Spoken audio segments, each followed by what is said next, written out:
Hello दोस्तों, नमस्कार, जय हिंद। मैं अरविंद सिसोदिया एक बार पुनः आप सभी का हार्दिक स्वागत करता हूं सत्य केतु डिफेंस एकेडमी के ऑनलाइन प्लेटफॉर्म पर।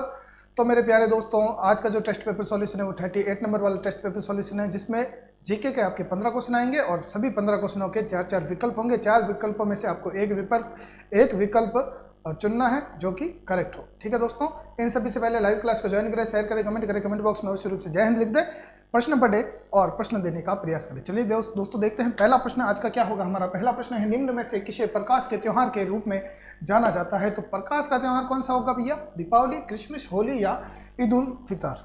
प्रकाश का त्योहार, हालांकि अगर एक प्रकार से देखा जाए तो सारे ही प्रकाश के त्योहार हैं, क्योंकि यदि कोई त्योहार आता है तो घर पर लाइटें वाइटें तो होती है, पर पर्टिकुलर भारत में देखा जाए तो दीपावली पर सर्वाधिक होता है कि प्रकाश का त्यौहार हम मनाते हैं। ठीक है, चलिए बढ़ते हैं आगे। पहले इसका उत्तर दे देते हैं। तो दीपावली हमारा करेक्ट आंसर हो जाएगा। दीपावली आपके प्रकाश के उत्सव के रूप में जाना जाता है। प्रश्न संख्या 2 देखते हैं दोस्तों।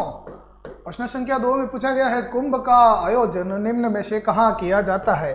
तो हरिद्वार, बिल्कुल हरिद्वार में कुंभ का आयोजन होता है, 100% होता है, कोई समस्या नहीं है, कोई दोहराए नहीं है। हरिद्वार में 100% होता है। उज्जैन में भी कुंभ का आयोजन होता है। नासिक, क्या बात है, नासिक में भी कुंभ का आयोजन होता है। ये सभी हमारा करेक्ट आंसर हो जाएगा। ठीक है, तो हरिद्वार, उज्जैन और नासिक ये सभी आपके कुंभ के आयोजन स्थल है। ठीक है, इलाहाबाद, प्रयागराज में भी कुंभ का आयोजन होता है।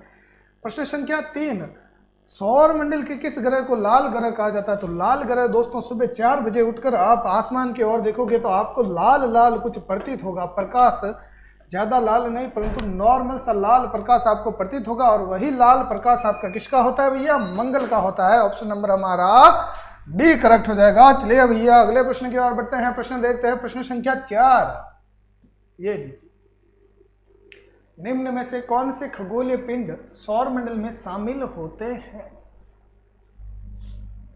सौर मंडल में कौन से पिंड शामिल होते हैं? सूर्य, ठीक है, सौर मंडल का हिस्सा है। उल्का पिंड सौर मंडल के हिस्से है। शुक्र ग्रह सौर मंडल के हिस्से है। ये सभी सौर मंडल के हिस्से हैं। तो क्या हो जाएगा अपना उत्तर? करेक्ट उत्तर होगा हमारा ये सभी। क्या हो जाएगा? ये सभी। ऑप्शन नंबर हमारा डी करेक्ट होगा इसमें भी। ठीक है, सौर मंडल का हिस्सा है सूर्य। उल्का पिंड देखे जाए तो शुद्र ग्रह के शुद्र पट्टिका के अंतर्गत आपके उल्का पिंड होते हैं। ठीक है, शुद्र पट्टिका आपके मंगल और बृहस्पति के बीच में होती है, और उल्का पिंड और ये शुद्र ग्रह ये दोनों आपके यहीं पर पाए जाते हैं, और यहीं से घूम कर आपके आ जाते हैं कहाँ पर? पृथ्वी और अन्य कुछ ग्रहों के गुरुत्वाकर्षण के कारण उसके ऊपर आकर्षित होते हैं और वहाँ पर गिरते हैं, और जो हवा में बिखर जाते हैं, जिसे हम टूटता तारा कहते हैं, वो तो आपके उल्का कहलाता है। और दोस्तों, जो हवा में नहीं टूटते हैं, जो पृथ्वी पर आकर जमीन पर सतह पर गिर जाते हैं, उसे हम उल्का पिंड कहते हैं। प्रश्न संख्या 5, पृथ्वी के सबसे निकटतम तारा सेंटारस, सूर्य, मंगल या शनि? तो पृथ्वी के निकटतम तारा है सूर्य, और सूर्य के निकटतम तारा है प्रोक्सिमा सेंचुरी। ठीक है, और पृथ्वी के दूसरा निकटतम तारा प्रोक्सिमा सेंचुरी हो जाएगा। प्रश्न संख्या 6, निम्न में से कौन सा ग्रह सूर्य से सबसे दूर स्थित है? तो दोस्तों, सौर मंडल का चित्र मैंने बहुत बार बनाया है, आप आराम से उसे देख सकते हैं, समझ सकते हैं, बहुत सारी आपके पास पीडीएफ होगी। ठीक है, तो सबसे पहले आएगा आपके सूर्य के बाद आएगा बुध के बाद आएगा आपके शुक्र के बाद आएगा आपके पृथ्वी के बाद आएगा आपके मंगल के बाद आएगा आपके बृहस्पति, और मंगल और बृहस्पति के बीच में आपके कौन सा आ जाएगा भैया? शुद्र पट्टिका। बृहस्पति के बाद आएगा शनि, फिर आएगा अरुण, फिर आएगा वरुण, और इसे हम यूएन भी कहते हैं, यूएन। ठीक है, यूनाइटेड नेशन, यूएन कहते हैं, यूरेनस और नेपच्यून। ठीक है, इस प्रकार से आपका होगा। ठीक है, तो सबसे दूर स्थित ग्रह ये रहा। वरुण दूर होगा तो वरुण कहाँ पर? ये रहा वरुण, ये हमारा वरुण सबसे दूर स्थित ग्रह होगा, और सबसे देरी से सूर्य का जो चक्कर लगाएगा वो वही लगाएगा, और सबसे ठंडा ग्रह भी हो जाएगा। प्रश्न संख्या 7, निम्न में से किस ग्रह को नीला ग्रह के नाम से जाना जाता है? तो नीला ग्रह पानी पानी की मात्रा, पानी की उपलब्धता कहाँ पर है भैया? पृथ्वी पर है। पानी की उपलब्धता पृथ्वी पर है, इसीलिए अंतरिक्ष से देखने पर पृथ्वी का रंग दिखता है हमें नीला कलर का। तो नीला रंग हो जाएगा पृथ्वी, लाल रंग हो जाएगा आपके मंगल। सौर मंडल का सबसे बड़ा उपग्रह तो गैनीमेड, गैनीमेड आपके सौर मंडल का सबसे बड़ा उपग्रह है, जो कि आपके बृहस्पति का है। किसका है भैया? बृहस्पति, बृहस्पति, बृहस्पति का उपग्रह है। टाइटन शनि का है। चंद्रमा पृथ्वी का है, पृथ्वी का एकमात्र प्राकृतिक उपग्रह। और डीमोस आपके मंगल का है, जो सबसे छोटा उपग्रह है मंगल का, और फोबोस मंगल का सबसे बड़ा उपग्रह। आंसर हमारा ए करेक्ट हो जाएगा। प्रश्न संख्या देखते हैं 9 भैया, 9 वाली कौन सा प्रश्न है? प्रश्न 9 में पूछा गया निम्न में से किस ग्रह के पास एक भी उपग्रह नहीं है? निम्न में से मंगल के पास है, फोबोस डीमोस बैठे हैं।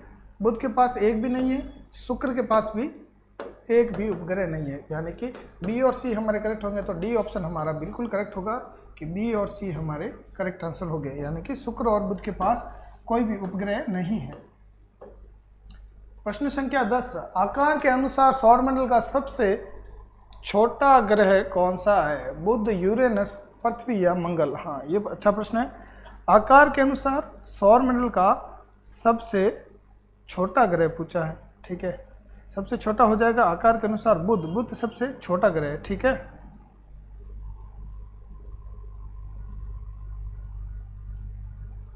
ओके, आकार के अनुसार सौरमंडल का सबसे छोटा ग्रह आकार में है ना, आकार में सबसे छोटा बुध है, जो कि सूर्य के सबसे समीप है, ठीक है। प्रश्न संख्या 11, क्रिप्स मिशन भारत कब आया? तो क्रिप्स मिशन भारत आया था 42 में, कैबिनेट मिशन भारत आया था 46 में, ठीक है, याद रखिएगा। क्रिप्स मिशन 42 में, कैबिनेट मिशन 46 में।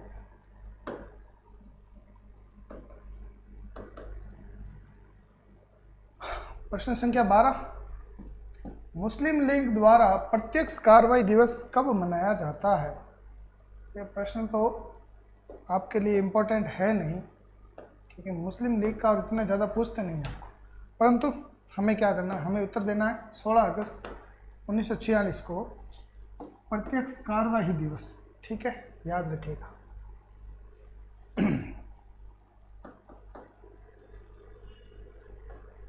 प्रश्न संख्या 13, खेड़ा सत्याग्रह का नेतृत्व किसने किया था? महात्मा गांधी, वल्लभ भाई पटेल, स्वामी सहजानंद और भवन सिंह। खेड़ा आंदोलन का नेतृत्व किया आपके महात्मा गांधी ने, बारदोली का किया था आपके वल्लभ भाई और महात्मा गांधी दोनों ने मिलकर किया था। खेड़ा गुजरात में है ना।